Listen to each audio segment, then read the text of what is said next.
دریم ادب دا ذکر کړی دی او دا ډیر اهم ادب دی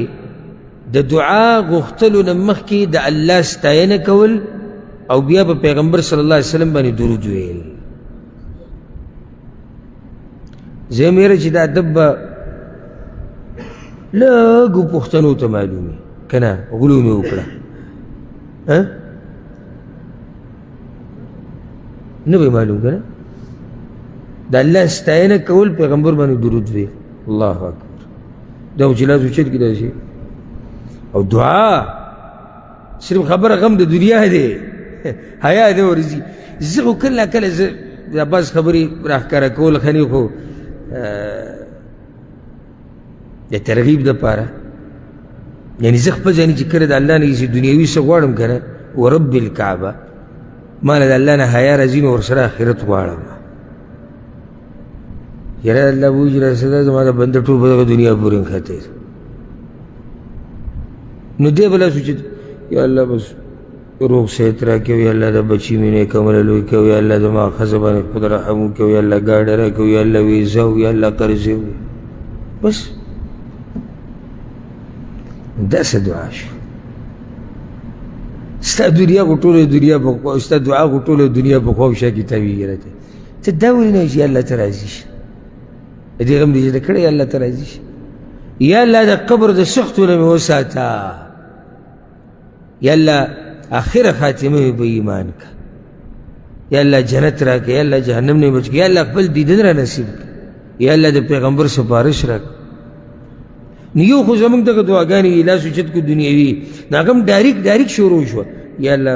بس دا راکړه یا الله دا راکړه یا الله بړکړه سوزه نه مخکې د الله ستاینه وکړه د الله نومونه والا عربی کې نه درځي پښتو کې یا الله ته لوی ربې یا الله ته عظیم ربې یا الله ته هغه ربې چې ستا خزانې نه ختمېږي یا الله یا الله ته رحمان د دنیا او د آخرت یا الله ته پیدا کوونکې د ځمکو د اسمانونو یا الله ته نظام چلوونکې یا الله ته دای یا الله ته دای یا الله ته دای سبحان الله. او بیا ورسره په پیغمبر صلی الله علیه وسلم باندې درود ووایې او بیا د هغې نه به دعا وغواړې دا دعاګانې الله قبلوي. حدیث واوره په دې دلیل راوړی دی یو حدیث ته امام ترمذي راوړی دی د فضاله ابن عبید رضی الله عنه دې حدیث ته وکې دی وی بین رسول الله صلی الله علیه وسلم قاعد اذ دخل رجل فصلى پیغمبر صلی الله علیه وسلم جومات کې ورځ ناست یو کس راغی جومات ته لمونځ یې وکړو دې سړي چې کله دا لمونځ وکړو نو دعا یې وغوښته په دعا کې ډایرکټ وویل اللهم اغفر لي وارحمني یا الله ما وبخې او یا الله په ما رحم وکړي او ښایسته دعا ده دعا څومره ښایسته دعا ده یا الله ما وبخې او په ما رحم وکړي. پیغمبر صلی الله علیه وسلم ورته عجلت ایها المصلي اے لمونځ کوونکیا په دعا غوښتو کې دې تعدي وکړه داسې مه کوه اذا صلیت اوس ورته طریقه ښایي کله چې ته لمونځ وکړې فقعدت او د دعا دپاره کښېنې اراده دي چې دعا غواړم فاحمد الله بما هو اهله نو اول د الله د شان مطابق د هغه ستاینه وکړه وصل علی نو بیا په ما باندې درود ووایه ثم ادعو او بیا دعاګانې وواړه دا طریقه پیغمبر صلی الله علیه وسلم وکړو. راوي وایي ثم صلى رجل آخر بعد ذلك بیا یو بل سړی راغی لمونځ یې وکړو کله چې دعا کوله فحمد الله وصلى على النبي صلى الله عليه وسلم هذه بل کس طریقه ورتله دعاګانې چې ده چې دعا شروع کوله ولې د الله حمد او ثنا ووایي او د هغه تعریف یې وکړو د هغه شان یې بیان نو بیا یې په پیغمبر باندې درود ووایي نو چې کله پیغمبر صلی الله علیه وسلم واورېدو ورته یې ویې ایها المصلي ادعو تجب ای لمونځ کوونکیه غواړه چې کومه دعا غواړې ستا دعا به قبلولی کېږي. دا پیغمبر صلی الله علیه وسلم دا کس ته ادب وخو پیغمبر صلی الله علیه وسلم چې ګوره کله کښېنې نو اول څه کوه د الله ستاینه وکړه نو ورپسې درود ووایه دا واجب نه دي خو دا ادب دی یعنی چې کله دا کارونه ته وکړې نو د دعا د قبولېدو امید هغه ډېر شي او ما ورته موږ کې هر کس دا غواړي زموږ دعاګانې د قبولې شي که نه غواړي تاسو که نه نو بیا به دا کارونه کې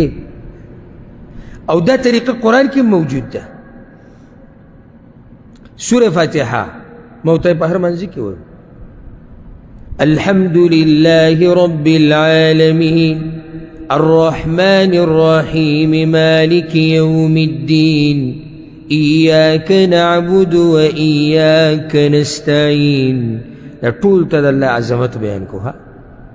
دا ټول د الله تعریف دی نو اوس اهدنا الصراط المستقيم اوس دې دعا وغوښته اول دې د الله حمدونه وي تعریف او شان دې بیان کو نو بیا دې دعا وغوښته ګوره دا د یوسف علیه السلام دعا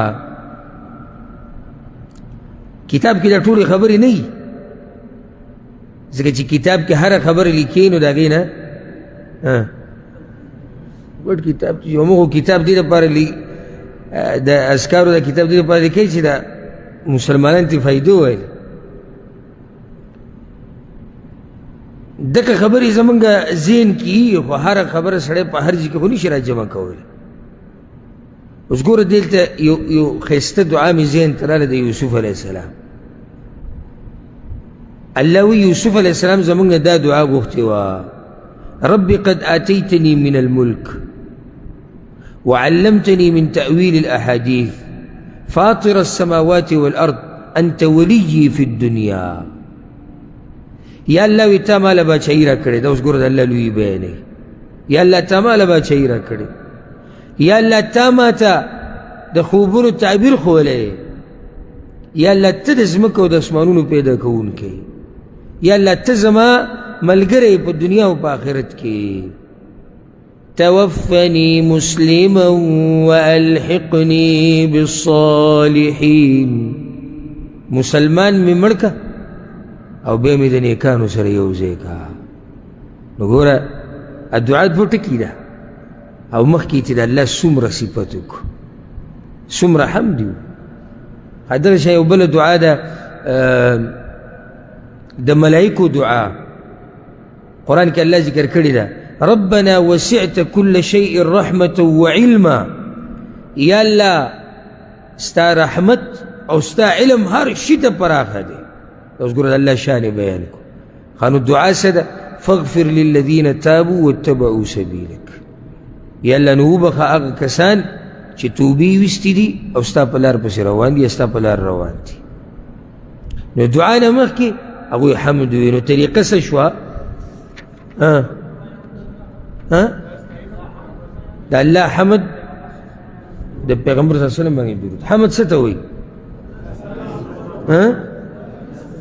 تعریف د الله وکړه او ما تاسو ته ووایي که نه نه درځي د عربۍ کې او نه درځي هغه حدیثونو کې دعاګانو کې راغلي ګوره اکثر دعاګانې چې کومې را روانې دي انشاءالله په روانو ورځو کې تاسو به یې واورئ